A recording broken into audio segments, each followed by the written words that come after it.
83 cents a month. Yes, only 83 cents a month to receive each month the Nostalgia USA, the only digital magazine that has over 12 hours of audio and video integrated throughout each issue. Now, I know that everyone listening to this podcast now over 11 years, all free, can afford 83 cents a month. So I'm asking that everyone who enjoys my podcast subscribe to the Nostalgia USA today, which is a real value. Think about it. 83 cents a month, you get this fantastic Nostalgia USA digital magazine and all the podcast. What a deal. Go to oldtimeradiodvd.com today to subscribe. Guaranteed you'll be glad you did. Let's now join our featured presentation.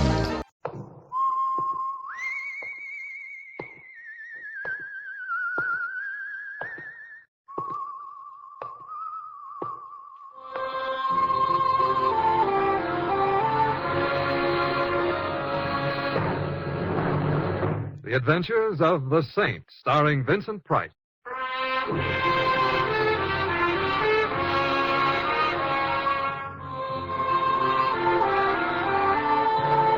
The Saint, based on characters created by Leslie Charteris and known to millions from books, magazines, and motion pictures. The Robin Hood of modern crime now comes transcribed to radio, starring Hollywood's brilliant and talented actor Vincent Price as The Saint. You know something, Simon, darling? Some things, Anne. Among them the fact that you're a very disturbing person. Perhaps that's my answer, then. Answer to what, may I ask? Why you phoned me the moment I returned from Bermuda. I've been wondering why you're going to ply me with a football game, a dinner, and a play. Oh, why not just relax and enjoy it? I'd like to. Particularly when I remember that last evening we spent together in Bermuda. Before you had to fly back to the States on some nasty murder business or other. Yes, that was quite an evening, wasn't it? Quite. You know you're very beautiful. I've always enjoyed your thinking so, Simon. Well, inasmuch as I have a tremendous distaste for murder interfering with moonlight, I now intend to take up where we left off. At a football game? Oh, well, it'll be a good game. As a matter of fact, it had better be. The trouble I had digging up tickets for it. Well, here we are, Anne. My, how things have changed since I was in Bermuda. Imagine they're now holding football games in cigar stores instead of stadiums. This happens to be Tony Cartega's little establishment. There's an office inside where Tony conducts his main business, which consists of handling bets and scalping tickets. Oh, you do know the loveliest people, Simon. For which you should offer thanks. We couldn't get any seats to today's game otherwise. Tony has a couple for us. Oh! Well, didn't your mother ever tell you that it's not polite to go running into people that way? Oh, I'm terribly sorry. I didn't see you. My apologies. Not bad. Nice manners, too. I wonder why she came tearing out of Tony's that way. Well, if you're interested, Tony can probably tell you. I wonder where I've seen that girl before. Oh, in some harpy's huddle, I imagine. Oh. Come on, let's go in. Ooh, someplace. I bet you couldn't buy cigars in here for love or money. And I'm not sucker enough to lay odds against that. The real business is conducted right in here. Hiya, Tony. I want you to meet... Simon. You better stand back, Anne. My old grandmother would often say, yikes. Yes, I see. He's been shot, hasn't he? I'm afraid so. He's still alive, though. Hey, Tony. Tony, who did it? Can you hear me, Tony? Who gunned you? No, I didn't. Duke, he knows. It's me, Tony. Templar. Who shot you? Don't know.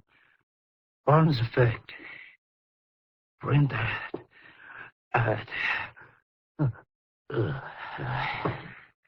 Oh, Simon, is he? He is. Well, there's nothing to do but call the police. Why, Simon, the saint calling in the police on a case? What's happened to you? It's very simple, Anne. I'm much more interested in a beautiful woman. Oh, thank you. You're welcome. Well, why don't you call them? Oh, a visitor. 2 visitors, darling. A man and a gun. That phone's getting kind of heavy, ain't it, mister? The phone? Oh, yes. yes. Come to think of it, it is kind of heavy at that. I'll take care of it for you. That's better. You know, you're the second person we've met today who should read Emily Post. Don't you know it isn't polite to point at people, particularly with a gun? Shut up. And it's also impolite to tell people... Shut up. You see what he means, darling. He wants you to shut up. Oh, is that it? Yeah. I wondered what he was driving at. That's very I'm fun. so glad you liked it. Though I have a better routine. It goes like, give me that gun. Oh, you know, but it was freaking... Simon! Get up, Simon! Get up! You killed him! No, he's just sleeping. Maybe that gun over his head will learn him a thing or two. But you... And if you're smart, you won't kick up any fuss. They just as soon kiss you, too. Kiss me? Yeah, with the butt of my gun. Now relax, baby.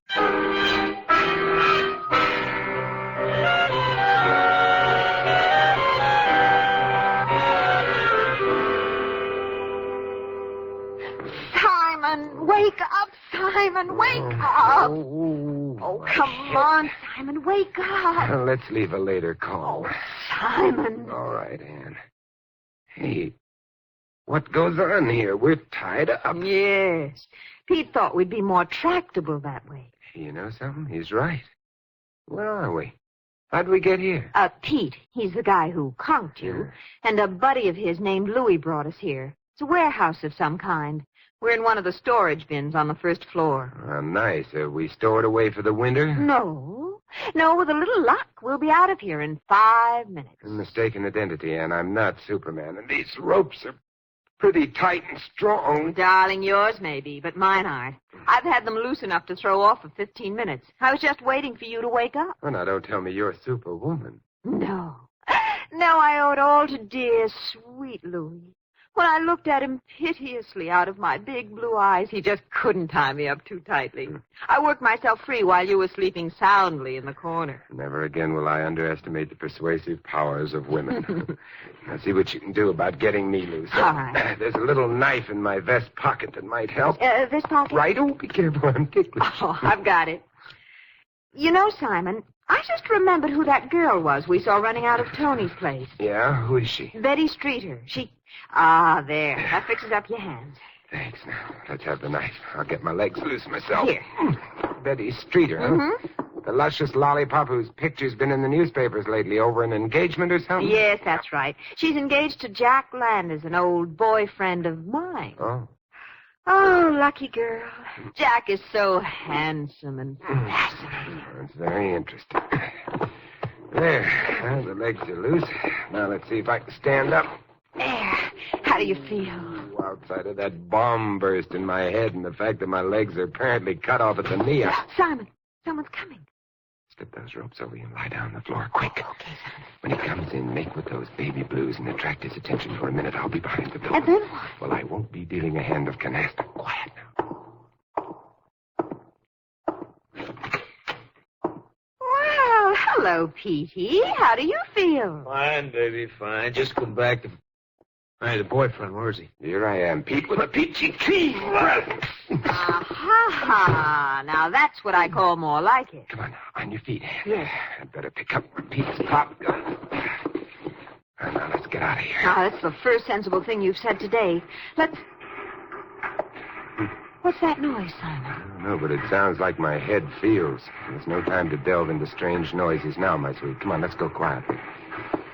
You know, I wonder if Louis, the other mug, is hanging around. No. After Pete searched you and didn't find anything, I heard him say he was going to report to the boss. I guess he's still reporting, then. The place seems deserted. Oh, look, there's the front door. Let's head for it.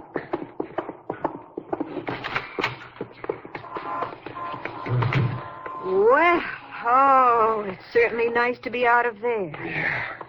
Hey, what was the name of that girl again, Anne? Girl? Oh, Betty Streeter. Why? Look at the sign on this building. Sign? Simon, it says Streeter's Warehouse. Yeah, that's what it says, doesn't it? Come on, Anne, let's find out what this is all about. Simon, darling, I thought you were going to call the police. Anne, darling, that was before Petey hit me over the head with his gun barrel. Oh, I was afraid of that. Okay, what's our first stop? First, we find ourselves a nice telephone directory May I ask why? to find out what street the Streeters live on.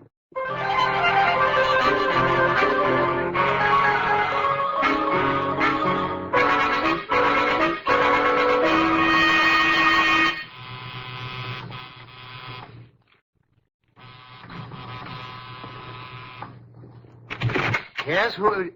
Anne. Hello, Jack. Remember me? Remember you? Oh, Anne, sweetheart, if you don't think so, get a load of this. Jack. That's a rather warm greeting after all these years. Oh, yes. Simon, I want you to meet an old friend of mine, Jack Landers. Jack, this is Simon Templar. Glad to see you, Templar. But not as glad as you are to see Anne. Well, not quite. No. Come on in. Thank you. Yeah, what are you folks doing here, anyhow? We came to see Betty Streeter. This is where she lives, isn't it? Betty? Yes, remember the girl you're engaged to? Sure. Come on along. She's in the living room with her father. Say, by the way, Landers, have you got a handkerchief? Handkerchief? Yeah, of course. Why? Well, I have heard that misplaced lipstick is a better detonator for atomic blast than plutonium, and before the two gals meet, Well, maybe you're right, Templar. Well, Betty...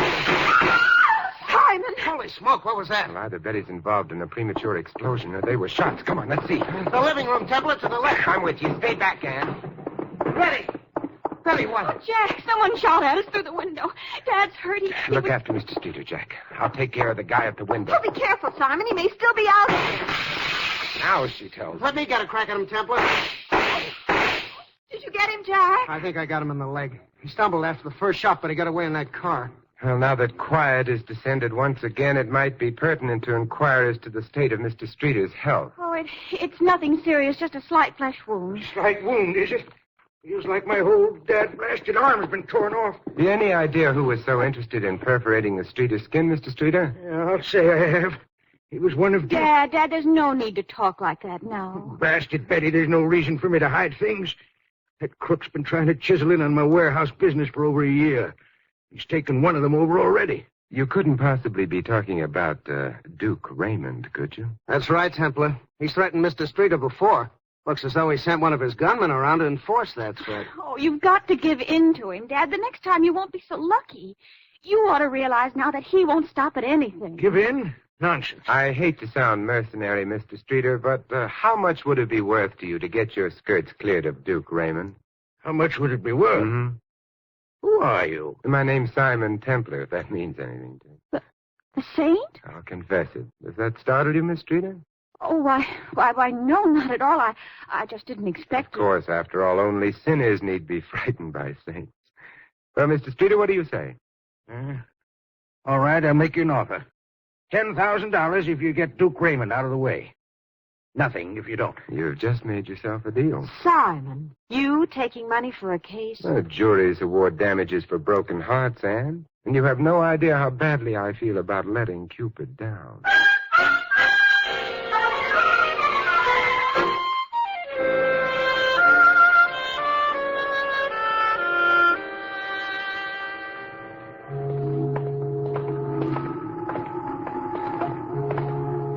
Well, Miss Morley, this is our famous riverfront. How do you like it? I don't. Now, there's the spot we're heading for. Do you see it? Well, I see some speedboats moored at a dock, if that's what you're talking about. Mm-hmm. Any particular reason for coming here? The usual reason. We're going for a little boat ride. How much for the ride, buddy? 12 miles south, 12 miles back for a buck. That's fair enough.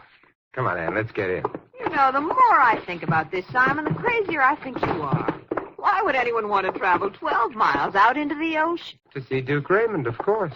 Oh, I see. Mm-hmm. He's playing Father Neptune on top of a wave, I presume. Not exactly. You'll see when we get out there. And I'll expect a great big apology for those words when we get back. You mean if you get back, don't you, Templar? Simon. Yeah, I see. That man's here again. Tell me, Petey, my friend, what are you doing here? You coming along for a ride? That's right, pal. You know, after paying a buck for 12 miles out and 12 miles back, I think I've got a right to be particular about the kind of company I have. Well, don't let it bother you, pal. This gun in my hand makes us equals. Besides, you better pay only half a buck. Why, only $50, Petey? Because it's cheaper by the dozen, right, Petey? Yeah, you'll get the idea, pal. You may be going 12 miles out, but I don't think you're ever coming back.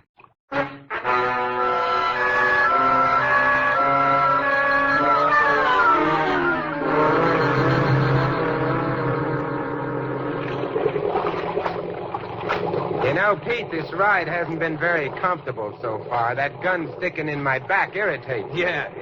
too bad, ain't it? Sympathetic soul, aren't you? Oh, well, the ride's nearly over. There's Duke Raymond up ahead. That's funny. I don't see anything but an old freighter out there. That's it, lady, the Black Deuce.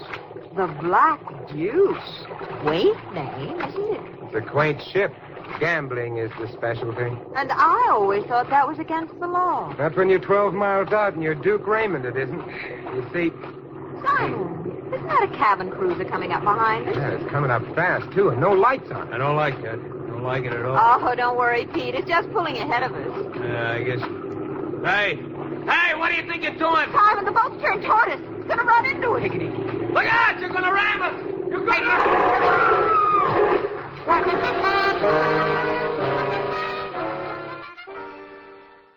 Let's pause for a moment.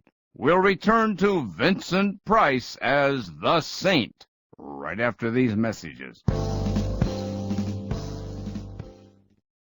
To find out more about old-time radio, old-time video, and the pleasures of listening to audiobooks, visit the Audiobook Club website, www.audiobookclub.com, where you can get 4 audiobooks for just 1 penny. MediaBay.com. And now, let's return to The Saint, as Vincent Price stars in the conclusion of the Tony Cartega case.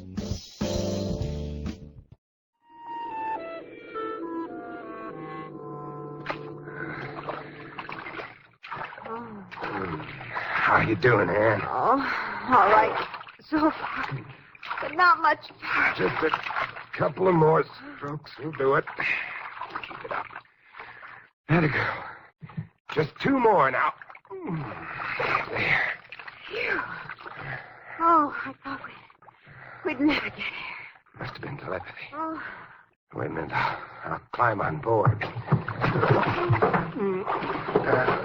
Okay, now that does it. Okay, now give me your hand. Okay, Simon. Easy does it. Easy.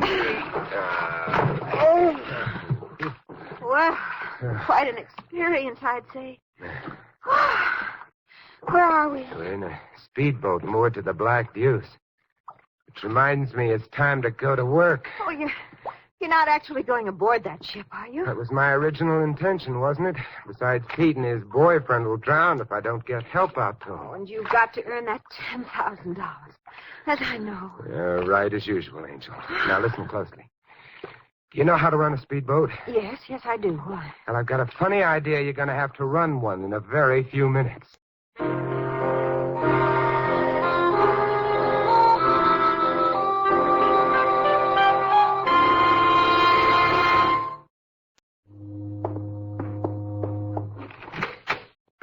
I do. Who are you? I'm Simon Templar. The man Pete was supposed to bring in. Pardon the wet clothes, this damn sea air, you know.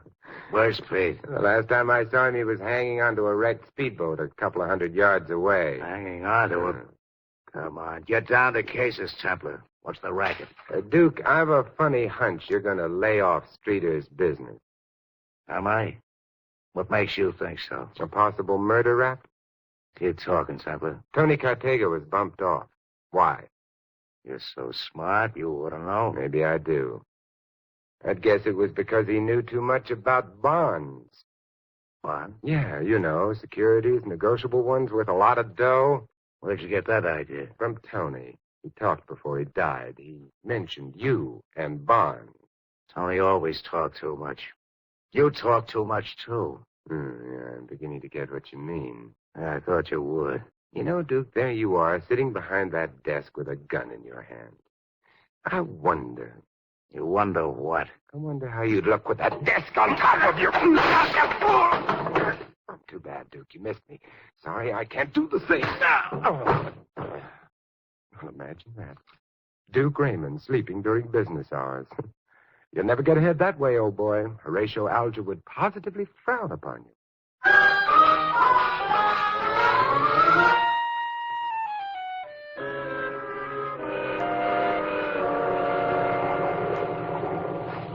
Nice going, Ann. Thank you kindly for picking me up out of the water. If I'd known what was going to happen, I wouldn't have. When I saw you dive off that rail and all those people started shooting at Oh, just a necessary unpleasantness, my sweet. I had to get some information from Duke about bonds. Bonds? You going to play the market? Right now I'm playing the field.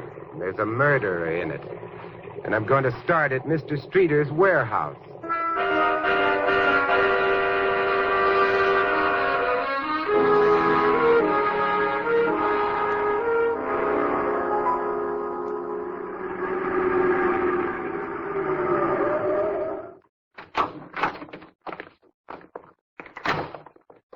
This way, Ann. That way. The warehouse is over to the left side. Sure, but we're going next door. And just what do you expect to find there, Sherlock? A printing press, of course. There, you see? The Travers Printing Company. Well, I see it, but I can't understand it. How did you know this place was here? And why look for a printer? Tony Cartega told me to look for one just before he died. And as for this place, you remember the thumping noise we heard as we were leaving the warehouse? Why, of course. It was made by a printing press. Sure, that's what I thought. Well, shall we go in? At this hour? But it's so dark, nobody'll be in there. Two facts that impress me no end. Now, let me see. I should have some keys in my pocket. Why bother? That door's already partially open. You're right.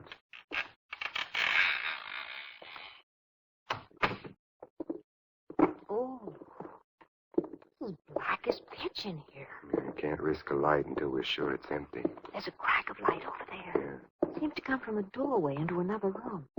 I wonder if... Oh! What's the matter? I hit my foot against something. Something soft. You don't say. Suppose you look up at the ceiling while I shine this pencil flash down it. Oh, Simon. Perfectly expressed. He's dead, isn't he? Well, if he's not, he ought to be. He's been tied up, gagged, strangled, and shot in the leg. Who is he? I think he's the gentleman who tried to kill Mr. Streeter. Well, how do you... Because Jack shot him in the leg, remember? He's probably Mr. Travers, the printer. What is it, Simon? Why'd you turn off the light? Because that light in the other room just went out, and I hate to be a nonconformist. Where are you going? I'm going to step over there and see what's up. Oh, be careful. Simon! Simon, are you all right? I'm not sure, but I'll risk it. I'm going after him. Oh, look out, Simon. He's a killer. What is it? What's wrong? Whoever it was locked and bolted this door. I'll have to kick it down. Watch it.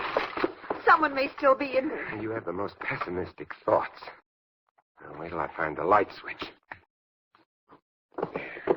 Well, nobody's here. He must have gone out that window. And if I hadn't been idiot enough to bump into something in the dark, this case might have been over by now. Either that or you'd have been dead. That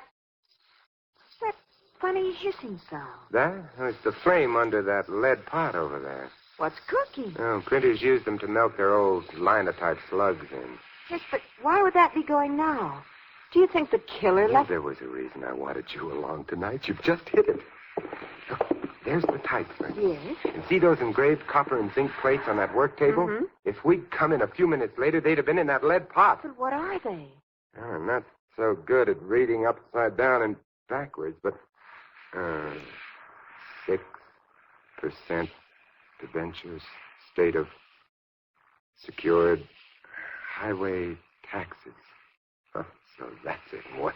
Would you mind explaining, Simon? Later, darling.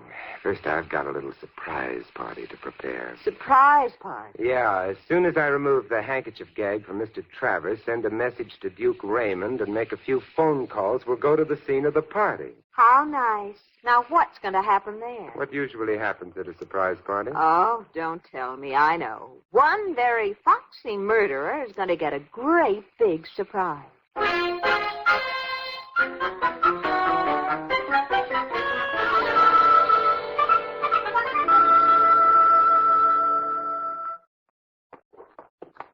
So the surprise party is going to be at Tony Cartego's place. Right you are, Ann. There it is now. What's going to happen, Simon?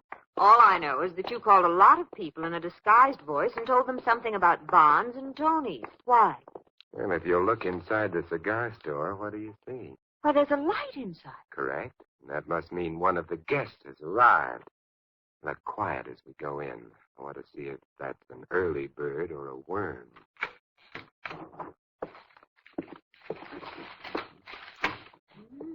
Seems to be awfully busy looking for something. Let's help the poor soul find it. Hello, Betty. Oh! What's the matter, Betty? Looking for some bonds? Bonds? The ones you were called about this morning? Well, I don't know what you're talking about. Betty, that'll never do. However, I wasn't the one who called you this morning. How did you know about that? May we join the party? Jack. Hello there. All right, Templar, what's this all about? Hello, gentlemen. Nice of you to come, Mr. Streeter. Jack, I was just talking to Betty about that phone call of this morning. What did your caller say, Betty? Something about your father's life being endangered over some bonds and that you'd better get down here fast to save him? My life in danger? What kind of nonsense is that? It wasn't nonsense to Betty. She came down here all right. We walked in right after Betty left and found Tony Cartega dead. Now, just a minute. You're making a pretty dangerous accusation there, Templar. Happens to be true. Mr. Streeter, Duke Raymond forced you to sell him that warehouse next to the Travers Printing Company, didn't he? Yes. And it took a lot of force. He ruined the business by destroying merchandise, wrecking trucks, the usual racketeering methods. I had to sell to stop losing money. Maybe you better not talk so much, Streeter. Yeah. Maybe it won't be healthy. Well. More guests. Duke Raymond and Pete. Yeah, that's right, Templar. What gives here? Well, now, that's a rather silly question, Duke. You came here looking for bonds, didn't you? So your message was a frame, huh, chum? Only in a manner of speaking, chum. Someone in this room owed you money from gambling, didn't they, Duke? And promised to pay in negotiable securities to be left until called for here at Tony Cartega's. It's your story, Templar. Keep talking. But when Pete came to pick up the bonds for you, they were missing, and Tony was dead. It's lucky for you, too. If you tried to sell those bonds, you'd have been arrested. They were forgeries. Phonies? You sure about that? I know it, and I can prove it. Surprise, surprise, surprise. What do you think of your gambling friend now, Duke? The dirty double-crosser. With all that dough in the family, too. Oh, low-down rat is going to get... No, you don't, Duke. Stop right there. Simon, he's got a gun. Isn't that strange, Jan? I was thinking the same thing. Jack. Oh, no, Jack, not you. Pretty sharp, aren't you, Templar? Got it all figured out. Oh, I've been known to get around Landers. Anyway, it was rather obvious. Particularly after you kissed Anne. After he kissed me. What did that have to do with it? Well, you see, Anne... I got something to say first. Simon.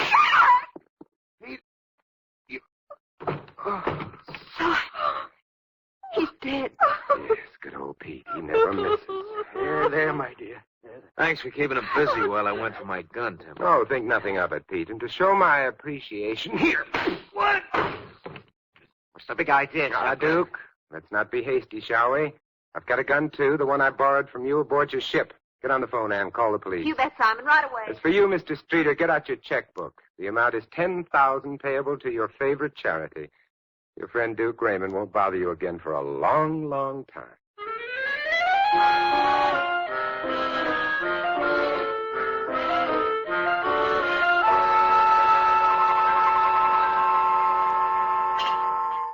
Would you like another drink, Ann? No, thank you, Simon. I suppose I should thank you for a lovely day. It had its points, but the football game might have been more exciting. I doubt it. But I still need some answers. But don't you see, Ann? Jack was terrified when he couldn't pay Duke the huge gambling debt he owed him. So he hit on the idea of forging bonds. He had Travers print them. But I still don't understand why he killed Travers. He had to make sure that Travers wouldn't talk. So when Jack went to the print shop to destroy the evidence of the forged plates, he destroyed Travers, too. Yes, but why was Tony killed? Tony held the bonds for Duke. But when he discovered they were forged, he called the Streeter home. Yes. Betty got the message and hurried down to see what it was all about. She thought Tony was talking about her father. And Jack was there, overheard the conversation, and beat her to Tony. Right. And he tried to kill us with a cruiser to stop us from getting Duke's story. Mm-hmm. He was a busy little man. Okay, Mastermind, I guess I've got it. Except for that crack about the kiss.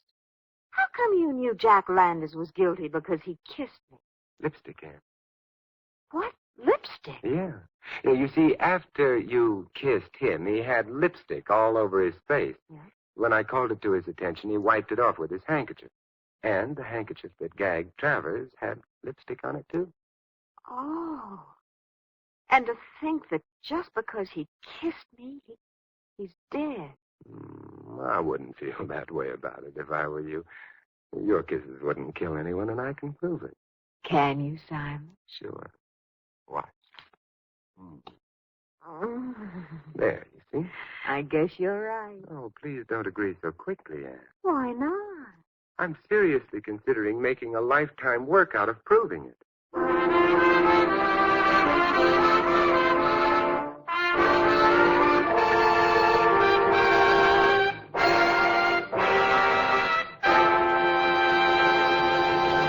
You've been listening to another transcribed adventure of the Saint, the Robin Hood of modern crime. Now here's our star, Vincent Price. Ladies and gentlemen, in tonight's cast, you heard Shirley Mitchell, Barbara Eiler, Jack Moyles, Tom Brown, Edmund McDonald, and Anthony Barrett. This is Vincent Price inviting you to join us again next week at this same time for another exciting adventure of the Saint. Good night.